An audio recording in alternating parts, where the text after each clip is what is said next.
Also welcome the opportunity to meet with local indigenous community leaders yesterday. That was a great experience for me, my first visit ever to Canadian High North. The High North is strategically important for the Euro-Atlantic security. When Finland and Sweden joins NATO, 7 out of 8 Arctic nations will be NATO members. The shortest path to North America for Russian missiles and bombers would be over the North Pole. This makes NORAD's role vital for North America and therefore also for NATO. As I saw for myself at the North Warning System radar site in Cambridge Bay yesterday. NATO's new strategic concept identifies Russia's capabilities in the High North as a strategic challenge for the whole alliance. Russia has set up a new Arctic command. It has opened hundreds of new and former Soviet-era Arctic military sites, including airfields and deep water ports. Russia is also using the region as a testbed for many of its new novel weapon systems. China is also expanding its reach. It has declared itself a near-Arctic state, plans to build the world's largest icebreaker, and is investing tens of billions of dollars in energy, infrastructure, and research projects in the High North. Beijing and Moscow have also pledged to intensify practical cooperation in the Arctic. This forms part of the deepening strategic partnership that challenge our values and our interests. Our response is a strong and predictable allied presence in the region. We have already established a new NATO command for the Atlantic. Allies, including Canada, are also investing in new capabilities and stepping up their presence in the High North. Allies regularly conduct Arctic exercises, including Canada's Operation Nanook. And we met some of the participants in Nunavut yesterday. Security challenges in the High North are exacerbated by climate change. Climate change will require us to transform fundamentally our approach to security and defense. And Canada has an unrivaled understanding of this. So I welcome yesterday's briefings at the Canadian High Arctic Research Centre and at NATO's multinational continued adaptation and innovation. So I welcome your agreement to host the regional office of NATO's new Defence Innovation Accelerator, Diana. And let me also thank Canada for its strong support to Ukraine, including with military equipment, financial and humanitarian aid, and training for Ukrainian soldiers. And you have supported Ukraine for many years, and that makes a huge difference today. And I also want to commend Canada for being the first to ratify the accession protocols for Finland and Sweden. As NATO continues our adaptation and innovation, I know Canada will continue to be at the forefront. So dear Justin, thank you once again and for being such a warm and generous host for our historic trip today and yesterday. NATO will continue to increase our focus on the High North. We will further strengthen our alliance, and we will continue to protect and defend our nations and our people. And I'll look forward to continue to working with you. Thank you. Thank you. We will have 4 questions from reporters. On va avoir 4 questions des journalistes. Please identify your name and outlet. We will start with the Canadian Press. Hello, Bob Weber, Canadian Press. I have a question and a supplemental. I'd like to get responses from both of you, please. Canada has long been reluctant to have NATO involved in the Arctic. I'm wondering why that's changing and what you two both see as NATO's eventual role in the Canadian Arctic. I think, first of all, understanding that the geopolitical situation has shifted over the past months, which is why understanding that Russia is an increasing concern to all of us makes it timely for us to share with the Secretary General and with NATO all the things that Canada is doing through NORAD, but also independently to make sure that we're protecting this region that is, as we've said, NATO's northern and western approaches. NORAD and the NORAD modernization we're putting forward consists of the most significant investments in NORAD that Canada's made over the past number of decades to make sure that we continue to lead in protecting our Arctic. NORAD is the one place in the world where countries actually share their territorial defense with another country. Every country in the world protects its own territory and takes that as something that they do on their own. But Canada and the United States do it in an absolutely unique way through a binational command.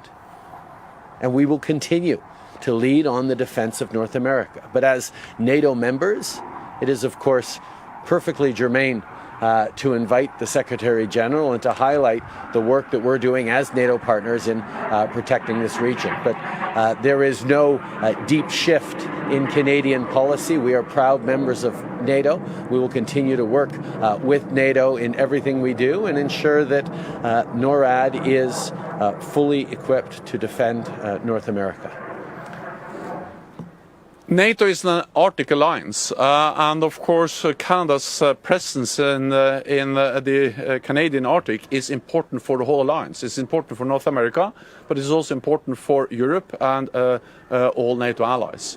Because this is partly about the vital link through the North Atlantic between Europe and North America, and it's about the fact that the shortest path for Russian missiles, for Russian bombers, is over the North Pole, the Polar Sea. So therefore what happens here matters not only for Canada, it matters for the whole alliance.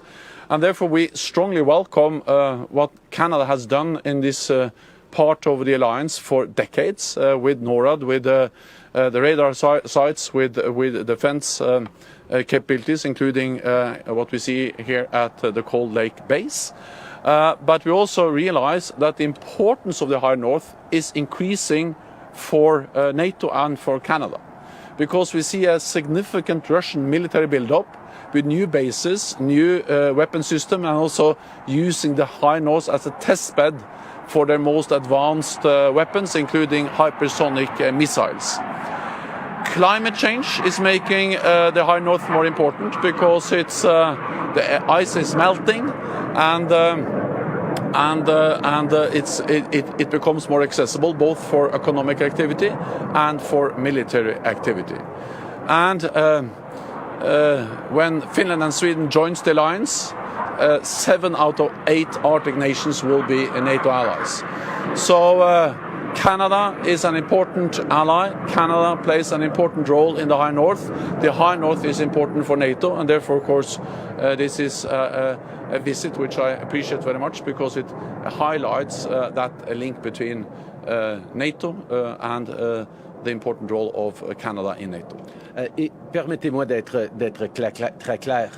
La position du Canada par rapport à l'Arctique n'a pas du tout changé.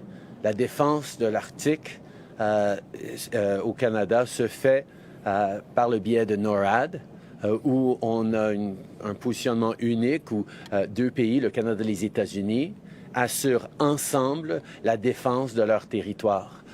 Mais bien sûr, étant donné l'agression russe en Ukraine et leur positionnement géopolitique, c'est tout à fait pertinent qu'en tant que membre de l'OTAN, on s'assure de coordonner et d'inviter le secrétaire général à voir ce que nous sommes en train de faire pour assurer la défense du Canada, de l'Amérique du Nord, et donc des approches ouest et nord vers l'OTAN.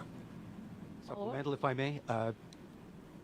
As the importance of the Arctic grows, I'm wondering if Canada might be looking for something, say, like international recognition of the Northwest Passage as internal waters. Is that part of the discussions that are going on here? The Northwest Passage is Canadian waters, period. Not everybody agrees with you, sir. We have a long-standing disagreement with the United States on that one, but they have understood our position, and our allies, respect Canada's position. Next question. Hi, Bill Fortier, CTV National News. First question is for Prime Minister Trudeau. NATO has long pushed for member countries, to spend at a base at least 2% of their GDP on defense. We're not there. Did that come up over the last 2 days, and what promises or assurances were you able to make? Over the past number of years, Canada has significantly increased its defense investments to ensure both that we are giving the equipment and capabilities needed by members of the Canadian Armed Forces to continue to do their extraordinary jobs, but also so allies can continue to rely on Canada. We have continually stepped up in every NATO mission since its inception. We will continue to deepen and grow our investments, whether it's the significant investments in modernizing our NORAD capabilities, whether it's a defense review ongoing this fall. We will continue to make greater and greater investments. These are things that matter for Canadians and matter for the world, and we certainly recognize that after decades of unprecedented peace, Russia's decision to invade Ukraine is requiring us all to step up even more on defense spending. And that's exactly what we have done over the past 7 years, and I will highlight for those keeping close watch on a partisan basis, the only time recently Canada's defense spending decreased below 1% even was under the previous Conservative government of Stephen Harper. En français? Okay. Le Canada continue d'investir de façon significative dans nos forces armées. Avec les investissements qu'on a projetés au cours des dernières années, mais en plus la modernisation de NORAD et une nouvelle examination de nos plans stratégiques pour cet automne, nous allons continuer d'investir de plus en plus, reconnaissant qu'on a besoin d'offrir à nos membres des forces armées canadiennes les outils, les ressources nécessaires pour qu'ils puissent faire leur job, mais aussi pour que nos alliés puissent continuer de compter sur le Canada, comme ils l'ont toujours fait, pour être présents dans toutes les différentes missions de l'OTAN et d'avoir un rôle clé dans tout ce que l'OTAN est en train de faire dans un monde de plus en plus inquiétant à bien des niveaux. A follow-up for Mr. Stoltenberg. You've talked several times today about Russia's military buildup in the north, in the Arctic. You've seen what Canada is doing over the last 2 days. What more specifically would you like to see from Canada in terms of military resources, ships, boots on the ground, aircraft? What more specifically would you like to see Canada do to meet that potential threat? So Canada is already playing a key role in the high north, and in particular in the Canadian Arctic, and we welcome and appreciate those efforts, and I've seen them myself today and yesterday in Cambridge Bay and here in Cold Lake. Second, there are many areas where actually Canada now is stepping up, which is important for the whole alliance. Modernizing NORAD is of great importance. It's a huge effort. It will cost a lot, but it is really important because it also reflects the new threats with new weapon systems, more advanced weapons on the Russian side. Then we need a more advanced and modernized NORAD, and I welcome the announcement by Canada to invest to modernize NORAD. Second, exercises. That's always important, but it's also a way to bring actually other allies closer together to be able to operate together. And yesterday I was briefed on the different exercises up in the high north, including exercises where other allies participate. This year it was the United States, it was France and Denmark. Previously it has been also countries like Norway and other countries have participated in those exercises. So exercises is also something I welcome, and I know that Canada is stepping up efforts when it comes to exercising both Canadian troops, but also together with NATO allies and partners, including, for instance, Sweden, that has been part of these exercises. And thirdly, to understand the Arctic. the Canadian knowledge of the Arctic is unrivaled. It's unique, and that matters, of course, when it comes to responding to climate change for the civilian sector, but it also matters for military operations presence in the high north to understand the consequences of climate change. And the research station, impressive research which is being conducted there in Cambridge, which we visited yesterday, is another example of how Canada can share with other allies world-class top knowledge about the high north, the Arctic, and the consequences of climate change. So the last thing I would say is that, of course, many of the capabilities, for instance, fifth-generation aircraft, which Canada has announced that they will invest in, they can be used many places, but they have unique also capabilities to help us also to be present in the high north with more modern and advanced fighter aircraft, like, for instance, Canada has now decided to invest in. Thank you. Radio-Canada, prochaine question. Bonjour, Audrey Neveu de Radio-Canada. Monsieur Trudeau, question en français pour vous, mais si vous pouviez répondre en anglais par la suite, ce serait apprécié. Pouvez-vous nous dire si vous êtes ouvert à davantage de militaires, de navires dans le nord de l'OTAN? Le nord de l'OTAN, on est 31 pays à l'intérieur de l'OTAN maintenant qui couvront une grande partie du nord de l'Atlantique et l'Arctique. Et oui, je pense que nous reconnaissons à quel point c'est important d'avoir une présence accrue pour contrer l'agressivité de la Russie et les changements géostratégiques. C'est pour ça que nous sommes en train d'investir dans plus d'effectifs pour nos forces armées et que nous sommes contents que nos alliés à travers le monde sont aussi en train d'investir plus d'effectifs en militaire. Donc, à travers le territoire couvert par l'OTAN, c'est intéressant et important d'avoir plus d'effectifs. Et une autre question, vous avez annoncé des milliards de dollars pour l'amélioration de la défense continentale. Pouvez-vous préciser quand et sur quoi vous allez dépenser ces milliards? Par exemple, on a été dans le Grand Nord voir les systèmes de radar et de détection de menaces qui viendraient du Nord, qui menacent l'Amérique du Nord. Les investissements qu'on est en train de faire vont moderniser le NORAD. Countries are investing more in ability to secure NATO territory, including across the Arctic. Canada is stepping up and will continue to step up with our defense investments, including in the modernization of NORAD, which will include increases in our abilities to detect and indeed deter threats coming across the pole. There are new technologies at play that we're investing in. These are things that are going to be important as we move forward. Next question, and this will be Daniel Lawton, TV2 Norway, to Mr. Stoltenberg. Today, Sweden and Finland and Turkey hold their first meeting after signing the documents to finalize to be NATO members. How will you and NATO work to finalize the members process? The NATO leaders, also with the support of Prime Minister Trudeau, made an historic decision at the summit in Madrid to invite Finland and Sweden to become members of our alliance. And I convened the Finnish and the Swedish President and Prime Minister, together with President Erdogan, to help facilitate that process and that decision. And they agreed a joint memorandum where they agreed on the way forward to ensure that Finland and Sweden become members of the alliance. One of those elements was to establish a mechanism where Finland and Sweden and Turkey meets to ensure that they work more closely in the fight against terrorism, because we have to recognize the security concerns of all allies and, of course, also the security concerns of Turkey when it comes to terrorism.